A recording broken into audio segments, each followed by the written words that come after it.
Mabilis na napigilan ng Philippine National Police ang isang umano'y robbery extortion scheme matapos arestuhin ng isang Malaysian national na kinilalang sa alias na Baykay, 35 anyos at residente ng isang condominium sa Roas Boulevard, Pasay City sa isang entrapment operation sa Parcal Mall, Barangay Tambo, Parañaque City noong hapon ng January 15, 2026.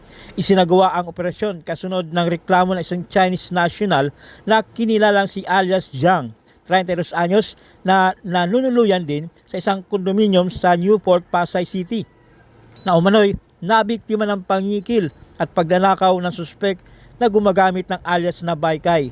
Sa agarang aksyon ng District Special Operations Unit o DSOU ng Southern Police District sa panguna ni Police Lieutenant Colonel Antonio Ananayo Jr., katuwang ang District Intelligence Division, Intelligence Section ng District Mobile Force Battalion at Parañaque City Police Station, matagumpay na naaresto ang suspect.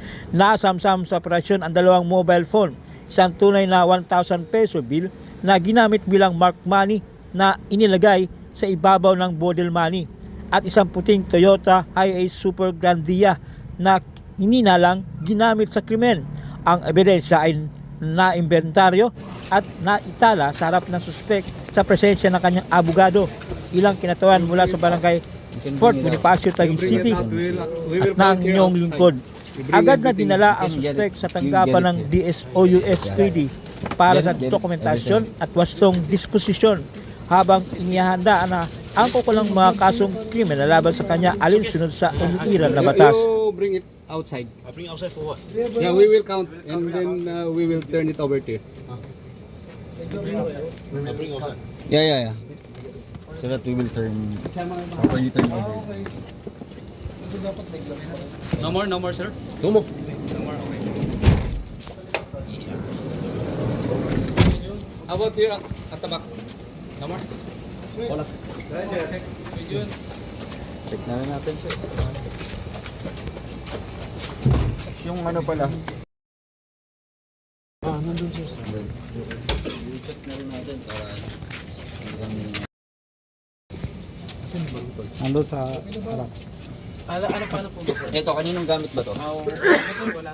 Oh, sa inyo naman, no? Opo, dito lang din po. Diyan lang din. Oh, dito, wala siyang gamit ng ano natin. Wala sir, wala po. Ito lang tayo naman. Ito po mga... Open mo yung pan, luggage. Yung sa ano, sa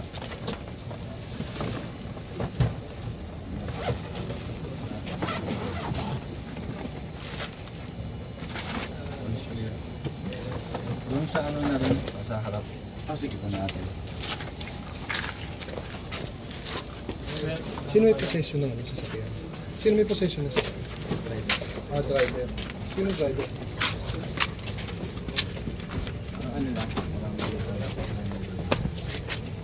Asan dito? Sige sir. Sige, buksan mo. Sige, buksan mo. Ikaw magbukas.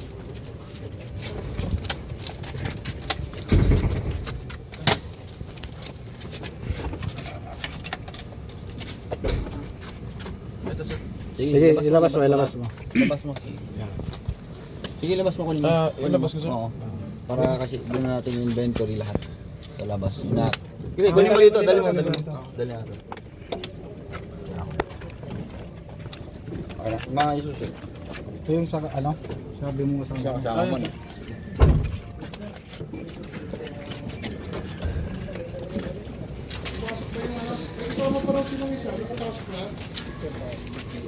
Si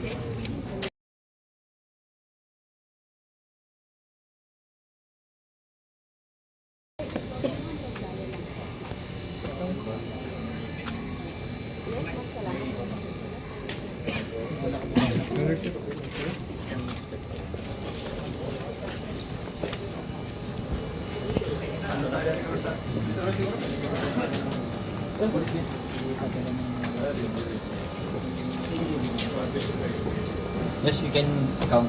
So, we know how many.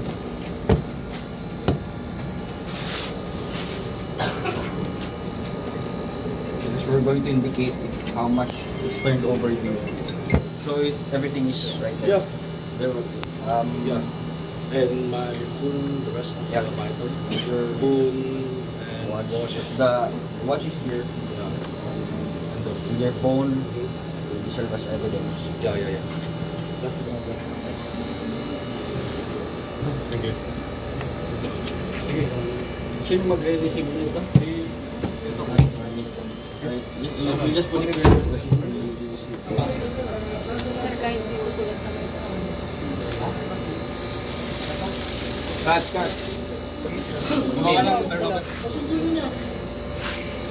Kachin. Sige lang, tayo mga natin.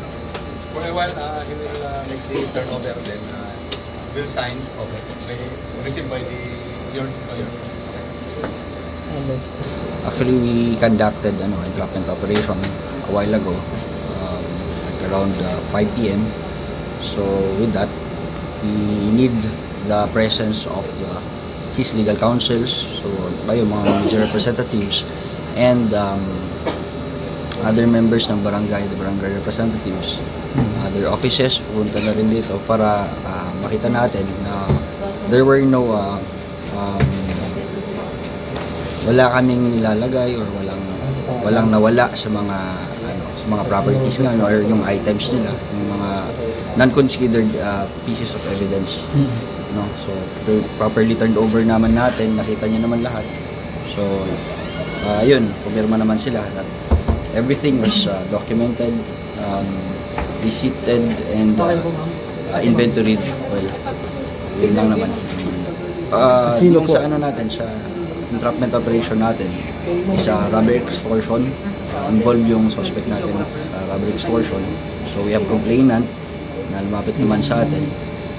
Tinulungan lang natin. So in-assess natin yung complaint. And we conducted the entrapment operation. That resulted sa arrest ng certain suspect. Pero initially, ang trabaho niya is more on scamming hub. Mga scam hub sila. Meron silang platform sa Telegram na hindi pa namin sure kung ano nga ba yung mga platforms nila. Ang umudus nila,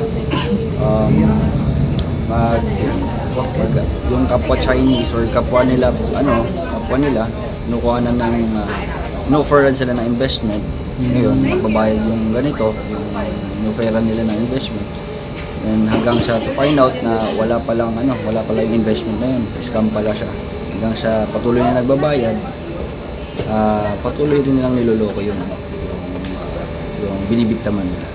Sino po yung biktima na extortion? Biktima nila isang Chinese national. So na gustong mag-invest sa kanila. So yun yung natin, yung complainant natin, yung biniktima nila ngayon. Ano po yung participation nitong Malaysian? Yung siya yung suspect natin, yung Malaysian. So ano mangyayari sa kanya? Ngayon, ipaprocess pa natin siya. Under siya ng more investigations. So, i-process natin. Then, kung ano yung makita natin yung mga pwedeng kaso sa kanya, then we will proceed to the inquest proceedings dito sa suspect. So under custody niyo po siya? No, under custody namin siya.